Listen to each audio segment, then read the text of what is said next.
양심마비 거짓말쟁이 피노키오 대법원장의 온갖 비리와 진상들은 사법부 수장에 대한 비리백서, 이 전례가 없는 일이 불가피했다는데 야당의 정치 공세라고만 하기엔 김 대법원장이 자초한 일들이 여럿입니다. 탄핵하자고 저래 나고 설치고 있는데 그거 내가 사적 수리했다고 하면 국회에서 무슨 이야기를 듣겠냐 말이야. 세월호 7시간 의혹 명예훼손 혐의로 기소된 일본 기자 재판에 개입한 의혹 등으로 탄핵당한 임성근 전 부장판사가 공개한 이 녹취록으로 비호한 김 대법원장 신뢰훼손 문제가 계속되고 있습니다. 취임 이후 시설 노후 등을 이유로 16억여 원을 들여 리모델링, 공관 한편 그네와 미니 골대가 주목됐는데 손주들이 그네와 축구에 푹 빠지기라도 한 듯 아들 부부가 공관에 들어와 살았고 부모님 모시고 사는 게 무슨 문제냐 항변하다 강남 아파트 입주 시점에 공간을 떠났던 그 아들 부부가 다시 논란입니다. 한진 법무팀 변호사로 일해온 며느리가 동료들을 집으로 불렀는데 그 시점이 땅콩 회항 사건으로 기소된 조현아 전 대한항공 부사장에게 집행유예가 확정된 이후 또 그 집이 대법원장 공간이었기 때문입니다.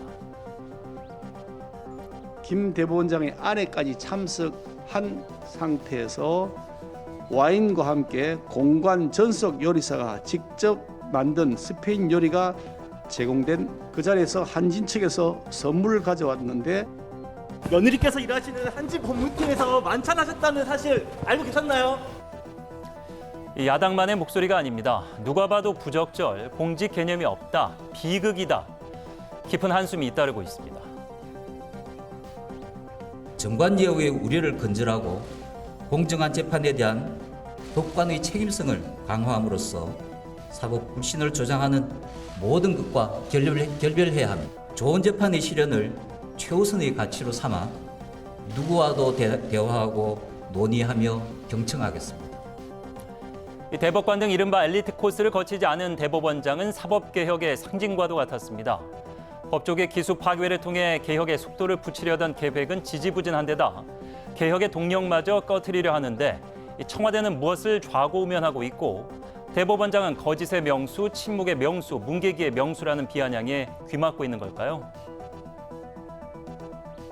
지난 정부 시절의 사법농단과 재판거래 의혹이 사법부에 대한 국민의 신뢰를 뿌리채 흔들고 공정한 재판을 위해 솟는 정성, 국민의 품으로 돌아가야만 한다는 절박함이 법원을 다시 태어나게 하는 계기가 될 것, 국민의 인권을 지키는 최후의 보루로 거듭나게 할 것입니다. 유전무죄, 무전유죄, 사법제도를 개혁해야 한다는 당위성은 지금도 살아있고 대통령의 꿈이 아닌 이 나라의 미래를 위한 길입니다. 이 정의의 여신 유스티티아는 안대로 눈을 가리고 있지만 우리 대법원 청사 정의의 여신상은 그렇지 않습니다.